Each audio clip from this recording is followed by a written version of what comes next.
Hello friends, welcome to literary love.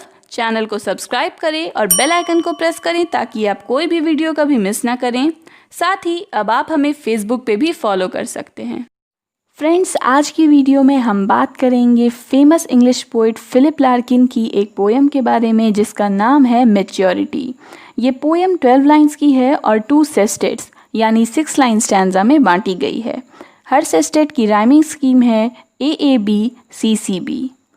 Friends, जैसा कि इस पोएम का टाइटल है मैच्योरिटी, इस पोएम में मैच्योरिटी को डिस्क्राइब किया गया है कि आखिर जब लाइफ में मैच्योरिटी आती है तो हमें कैसी फीलिंग आती है।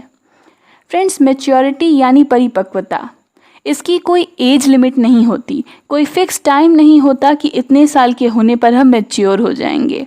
हर इंसान के मैच्योर होने का समय अलग होता है और इसी बात को यहाँ पर बताया गया है। जब हमारे लाइफ में मैच्योरिटी आती है, हम सही और गलत के बीच में डिसीजन करना सीख लेते हैं, तो वो एक बहुत ही अलग तरह की फीलिंग होती है।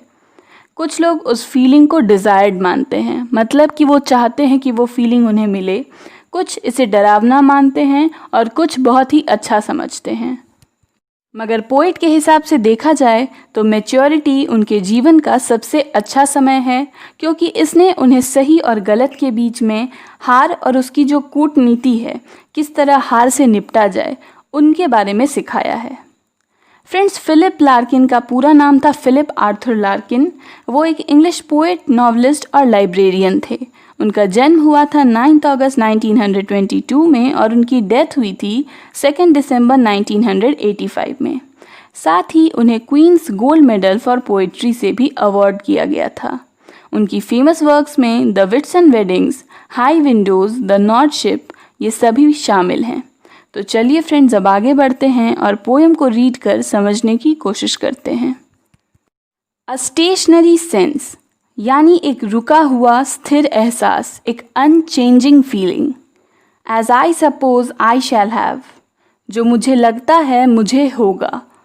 Till my single body grows inaccurate and tired, जब तक मेरा ये अकेला शरीर गलत और थका हुआ हो जाए, यानी जब तक मेरी बात गलत ना साबित हो जाए और मैं उसे साबित करते हुए थक ना जाऊं, तब तक मुझे लगता है कि ऐसा ही स्थिर महसूस होगा, मुझे ऐसी ही एक अनचेंजिंग फीलिंग महसूस होगी।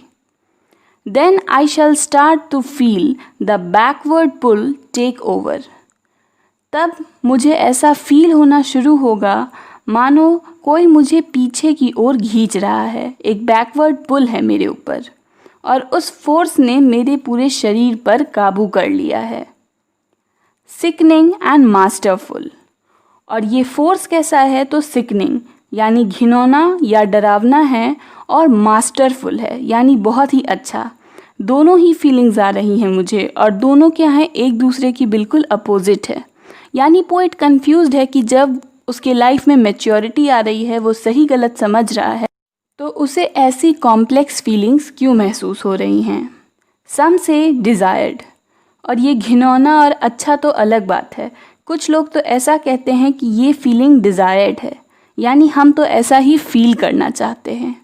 यानी पोएट जो है वो कंफ्यूज है कि मैच्योरिटी आने पर लोग आखिर कैसा फील करते हैं।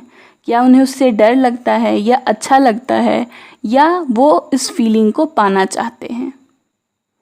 And this must be the prime of life, और ये ज़रूर ही ज़िंदगी का सार है। प्राइम है यानी सार है, सबसे इम्पॉर्टेंट पार्ट है। I blink as if at pain, मैं ब्लिंक करता हूँ, अपनी पलकें झपकाता हूँ इस तरह मानो कि मैं दर्द में हूँ। For it is pain to think, क्योंकि इस बारे में सोच कर भी दर्द होता है। दिस पैंटोमाइम, फ्रेंड्स, पैंटोमाइम का मतलब होता है तमाशा या बिना वर्ड्स के बस किसी चीज़ को फील करना। तो ये जो मुझे महसूस हो रहा है, ये जो तमाशा मेरे जीवन में हो रहा है, of compensating act and counter act, किसी काम को करना और उसे ठीक करने के लिए कुछ और करना, यानी पहले एक्ट करना और जो उसमें मिस्टेक्स हो गई हैं उसके लिए काउंटर एक्ट करना। यही मेरी लाइफ में चल रहा है और यही मैं गलतियों को ठीक कर रहा हूँ, बस ऐसा ही मुझे फील हो रहा है। डिफीट एंड काउंटरफीट, यानी हार और हारने के बाद की कूटनीति कि किस तरह हार का बदला लिया जाए। Makes up in fact my ablest time, और ये ही मिलकर बनाते हैं मेरे जीवन का सबसे अच्छा समय। और वो समय कौन सा है? तो मेरी मैच्योरिटी, जब मैं सही और गलत के बीच में फ़र्क समझने लगा हूँ और हर काम को जिसको मैंने ख़राब कर दिया है, जिसमें मुझसे मिस्टेक हो गई है, उसे ठीक करने के लिए अगला मुझे क्या काम करना चाहिए ये मैं डिसाइड कर सकता हूँ। फ्रेंड्स, यहाँ पर ये पोएम ख़त्म होती है। इसमें पोइट ने मैच्योरिटी के बारे में बताया है, लेकिन मैच्योरिटी का मतलब सिर्फ ये नहीं है कि अच्छी चीज़ों का समझ हो गया। क्या हम उन अच्छी चीज़ों को चुनते हैं मैच्योर होने के बावजूद? ये ही असली प्रश्न है। तो फ्रेंड्स, ये थी फिलिप लार्किन की पोएम मैच्योरिटी।